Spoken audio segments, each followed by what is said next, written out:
pour arriver à coordonner toutes les luttes qui se passaient. Parce que, par exemple, le mois dernier, il y a 90 établissements qui ont été en lutte de façon dispersée, etc. Ça fait des années que ça se produit et que les gouvernements instrumentalisent. On va attaquer la RTT à tel endroit, on va attaquer des droits sociaux à tel endroit, etc. de façon dispersée, et nous on n'arrive pas à avoir un mouvement coordonné. Donc on s'est dit que, bon, quoi qu'il arrive, malgré nos différences, en fait ce qui nous rassemble est beaucoup plus important que ce qui nous différencie, et ce sont les complémentarités, nos différences ce sont les complémentarités, et on s'en est rendu compte au fil des ans. Parce que ça fait quand même 2 ans qu'on s'est lancé dans une bagarre exemplaire et inédite. Entre les deux, il y a eu la loi El Khomri. Donc effectivement, on a mis un peu sous le boisseau la lutte qu'on était en train de mener sur le médico-social, le social et le sanitaire, qui sont pour nous des services publics, même si qui sont identifiés comme fonction publique. Nous sommes le pacte social, nous sommes le socle de la cohésion sociale. Et ça, c'est en train d'être mis à mal au nom de politiques d'austérité, au nom de politiques de privatisation. Donc effectivement, on n'imaginait pas il y a 2 ans qu'on se retrouverait aujourd'hui à entamer une tournée de meeting dans toute la France et avec, je pense que ça va être, dans tous les cas de figure déjà, la plus grosse manifestation nationale de nos secteurs depuis quelques décennies. Donc comme ça a été esquissé et comme on l'a marqué en début de séance, Émile Durkheim, qui est un des fondateurs de la sociologie, a écrit son premier bouquin sur le suicide. Quand Durkheim parle du suicide, il parle du suicide de gens inactifs, de gens qui sont désœuvrés, qui sont en marge de la société. Aujourd'hui, ce sont des travailleurs qui se suicident. Et c'est pas 5 à Toulouse, 1 à Paris, c'est plus d'une trentaine qu'on recense sur.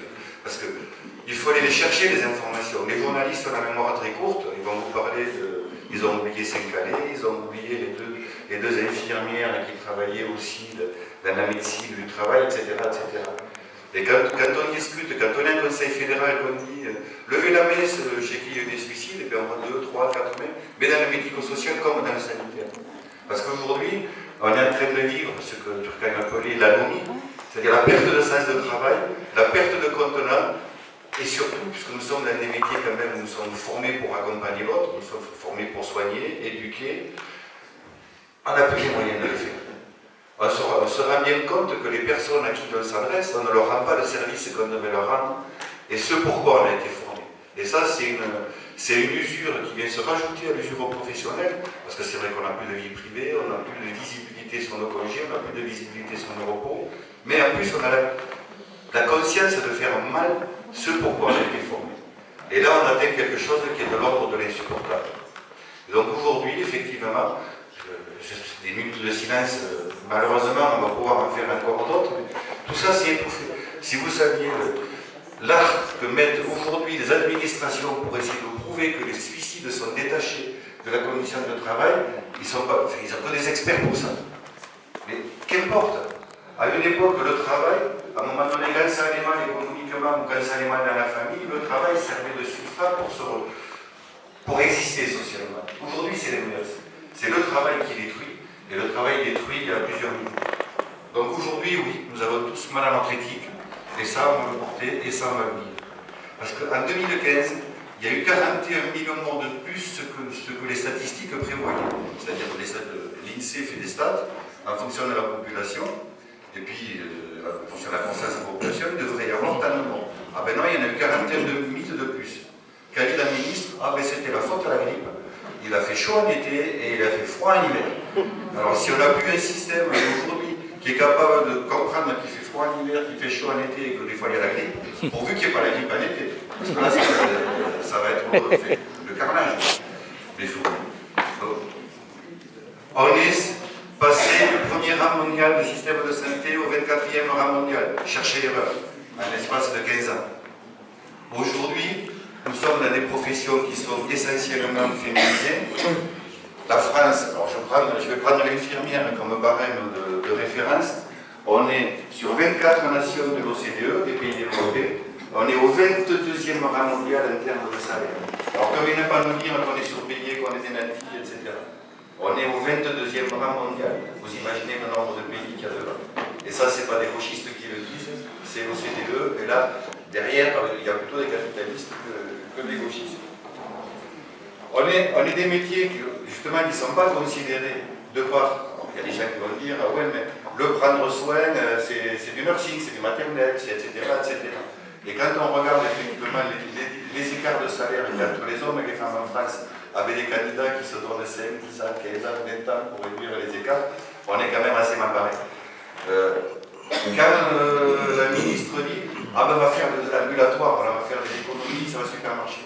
Qui c'est qui va se colquiner les patients qui vont sortir plus tôt dans les familles?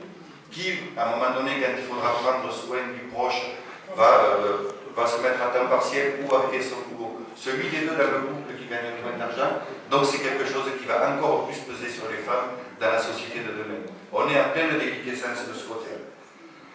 Donc, aujourd'hui, on est là pour défendre un grand service public, on est là pour défendre un pacte social, on est là pour dire, nous ne gagnerons pas seuls, il va falloir amener les collègues, il va falloir bouger les collègues, parce que ça ne se fait pas le 7 mars.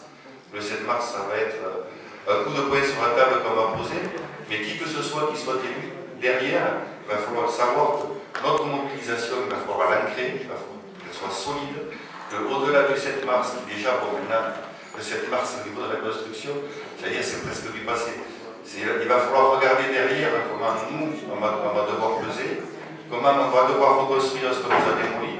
J'apprenais en venant qu'il y a le bâtiment qui a été vendu, mais comme on a vendu, comme on est en train de vendre l'Hôtel-Dieu de Paris, comme on est en train de vendre la Grave à Toulouse, comme on a vendu l'Hôtel-Dieu de Marseille et celui de Lyon. C'est-à-dire qu'en même temps, on nous a dépecé, on nous a enlevé les moyens, on nous explique, nous, au niveau du boulot, comment on doit travailler. On nous fait croire qu'il y a un cœur de métier. Non. Dans un hôpital, dans le médico-social, ce sont aussi bien les jardiniers, les cuisiniers, les blanchisseries, etc., qui concourent tous aux soins. Et c'est en voulant nous faire croire ce genre de choses qu'on a petit à petit démantelé tout ce que vous pouvez appeler les communautés éducatives, soignantes et autres. Tous ceux qui concourent au quotidien à faire en sorte que notre société tienne debout. Maintenant, il va falloir qu'on explique qu'on va aller dans la rue, on va tenir debout, et on va essayer de faire en sorte que dans le débat qui se dégage au niveau des présidentielles, mais aussi après, on pèse et qu'on tienne compte de ce qu'on a à dire.